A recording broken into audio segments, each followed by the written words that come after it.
नमस्कार दोस्तों संगीत की दुनिया में बड़े गमगीन तर्ज पर बड़े गम के साथ ये खबर जो है वो फैली कि उस्ताद जाकिर हुसैन नहीं रहे। उस्ताद जाकिर हुसैन का मतलब क्या है, इस बात का अंदाज़ा लगाना ज़रूरी है। ये पहचान उस्ताद जाकिर हुसैन की थी, एक बिल्कुल अलग ढंग से बाकायदा प्रख्यात भी हुई और स्थापित भी हुई। और ये सबसे बड़ी बात मित्रों ये है जो मैं आपको बताना चाहता हूँ कि मुझे उनसे एक बार सिर्फ एक साक्षात्कार का मौका मिला था, और वो मौका था हर वल्लभ संगीत समारोह का। उस वक्त ये बिल्कुल युवक भी पूरी तरह से नहीं हुए थे, और ये बिल्कुल शुरुआती दौर था, किशोरावस्था थी इनकी, आप कह सकते हैं। ये पूरी जवानी में कदम तब तक नहीं रखा था, लेकिन तबले पे इनकी जो थाप है वो पूरी जवानी का एक प्रकार से बाकायदा घोषणा शंखनाद होती थी कि बस अब उस्ताद जो है, ये पीढ़ी जो है अल्लाह रखा साहब की जो पीढ़ी है ये आगे उसी ढंग से उसी गरिमा के साथ आगे जा रही है। और इत्तफाकन ये हुआ मित्रों, जो जिस घटना का मैं जिक्र कर रहा हूँ उसमें सिर्फ तबले की थाप और पंडित रविशंकर का सितार, इसके अलावा मंच पे और कोई भी नहीं था। और तबले की थाप देने वाले दो शख्स थे, उस्ताद अल्लाह रखा खान और साथ में उनकी संतान जाकिर हुसैन। उस वक्त अल्लाह रखा खान साहब की और पंडित रविशंकर जी की जो एक प्रकार से शख्सियत थी वो बिल्कुल बराबर की सतह की थी। और उस वक्त कई बार पंडित रविशंकर पूरे आदाब और पूरे सम्मान के साथ अल्लाह रखा खान साहब को झुककर बाकायदा सलाम किया करते थे। और वो ये भी कहते थे कि अगर मैं सितार ठीक ढंग से बजा पाता हूँ तो सिर्फ इस शख्स की बदौलत, इस शख्स के तबले की थाप मुझे कभी भी गलत सरगम नहीं गाने देते, ये मुझे मजबूर करती है कि अपनी सरगम के मुताबिक चलो, राग को बीच में टूटने मत दो।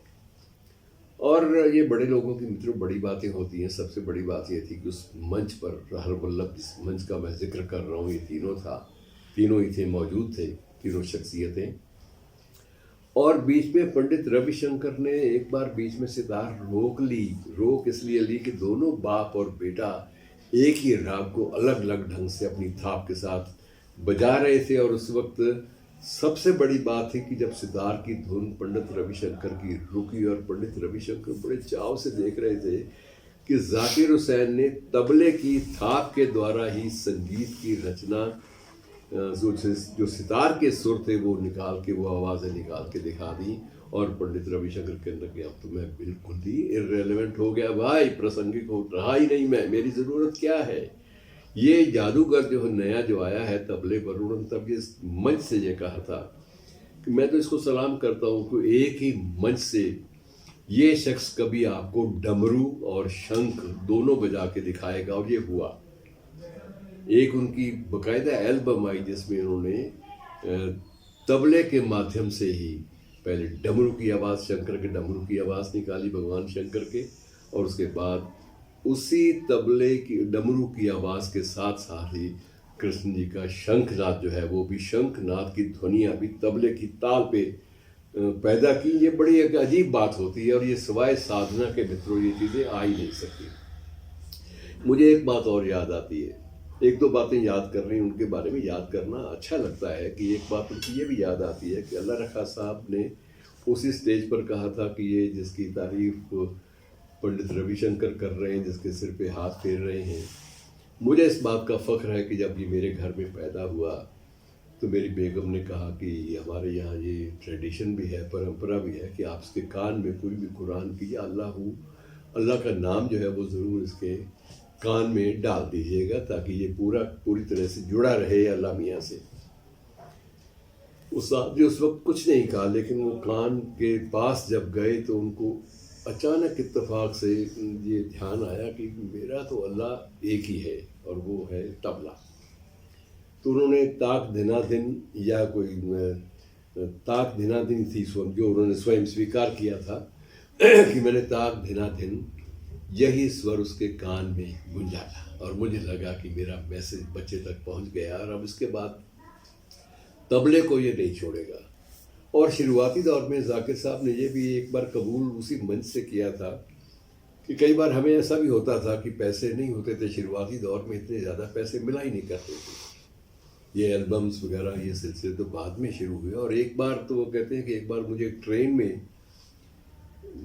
बड़ी भीड़ थी वहाँ पर, लेकिन मुझे कार्यक्रम पे पहुँचना था, तबले मेरे साथ थे और मैं इतनी भीड़ में चढ़ा कि मेरा ध्यान सबसे ज़्यादा तबले पर था कि तबला कोई भी उस पर कोई थाप गलत ना पड़ जाए, किसी का हाथ ना पड़ जाए।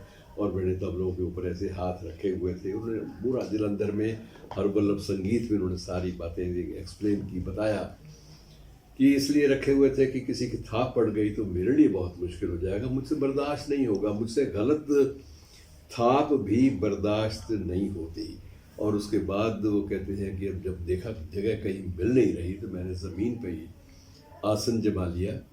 और ज़मीन पे आसन जब जमाया तो मुझे ये लगा कि तबले की जो एक उसके प्रति जो श्रद्धा है, उसका तकाजा है कि इसे मैं ज़मीन पे ना रखूँ। दोनों तबले अपनी गोद में रखे और उसके बाद वो नीचे ज़मीन पर बैठकर सफ़र काट लिया, लेकिन तबलों को नीचे ज़मीन पर नहीं लगने दिया। तो ये बड़े लोग होते हैं मित्रों, इनको हमेशा सलाम करना चाहिए, प्रणाम करना चाहिए, याद करते रहना चाहिए। और जाते जाते मैं आपको थोड़ा सा ये भी बता दूं कि जब इनको पद्मश्री तो मिला ही मिला, पद्म भूषण भी बाद में मिला, पद्म विभूषण जब मिला घोषणा हुई तो उन्होंने इनकार कर दिया। और सब ने पूछा कि महाराज इनकार क्यों किया है, तो उनका कहना था कि मेरे से सीनियर जो हैं वो फलां संगीतकार अभी बैठा है, जब तक उनको सम्मान नहीं मिल, बिरजू महाराज की बात सुनी कि जब तक बिरजू महाराज मेरे से ज़्यादा बड़े संगीतकार हैं उनको सम्मान नहीं मिला तो मेरा तो सम्मान बनता ही नहीं है, मैं नहीं लूँगा।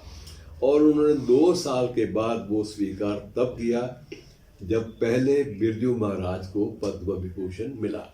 तो ये बड़े लोगों की बड़ी बातें होती हैं मित्रों, बहुत कुछ सिखाती हैं। और ये तहजीब जो है ये हमारे भीतर कहीं घर कर जाए तो शायद हमारे ज़िंदगी से ये तनाव, ये नफ़रत के अंबार, ये सारे जो गलत किस्म के धुएं के गुबार हैं, ये सारे के सारे नफ़रत के गुबार, नफ़रत के अंबार, ये सारे छट जाएंगे। शुक्रिया।